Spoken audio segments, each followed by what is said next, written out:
22 গজে তখন কেবল এক কিশোরের রাজত্ব চলছে। বোলারকে, তার নাম বা অভিজ্ঞতা কি, সেসবের তোয়াক্কা না করেই ব্যাট হাতে শাসন চালাচ্ছিলেন রাজস্থান রয়্যালসের বিস্ময় বালক বৈভব সূর্যবংশী। কিন্তু শেষ পর্যন্ত আশিস নেহরার পরিকল্পনায় সিরাজের গতির কাছে হার মানতে হলো তাকে। গুজরাট টাইটান্সের রান পাহাড় তাড়া করতে নেমে শুরুতেই সিরাজকে নিশানা করেন সূর্যবংশী।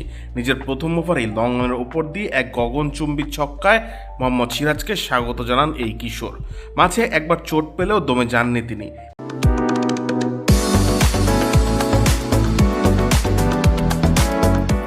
ইনিংসের তৃতীয় ওভারে সিরাজ যখন আবারও বল হাতে নিলেন, সূর্যবংশী প্রথম 4 বলের মধ্যে 3টি বাউন্ডারি হাঁকিয়ে সিরাজকে মানসিকভাবে বিপর্যস্ত করে তোলেন। ঠিক সেই মুহূর্তেই ব্রডকাস্ট ক্যামেরায় ধরা পড়ে এক নাটকীয় দৃশ্য। ডাগআউট থেকে অভিজ্ঞ কোচ আশিস নেহরা ইশারায় সিরাজকে কিছু একটা বার্তা দিচ্ছিলেন। নেহরার সেই কৌশলী সংকেত তার অধিনায়ক শুভমান গিলের সাথে সংক্ষিপ্ত পরামর্শের পরই বদলে যায় সিরাজের আক্রমণ। নেহরার দেখানো পথে সিরাজ নিজের গেম অ্যাওয়ারনেস বা ম্যাচ পরিস্থিতি বোঝার ক্ষমতাকে কাজে লাগান।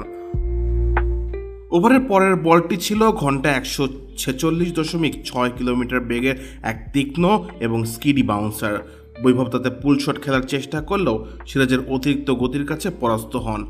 ব্যাটের ওপরের কানায় লেগে বল আকাশে উঠলে আরশাদ খান অবিশ্বাস্য ক্ষিপ্রতায় তা তালুবন্দি করেন।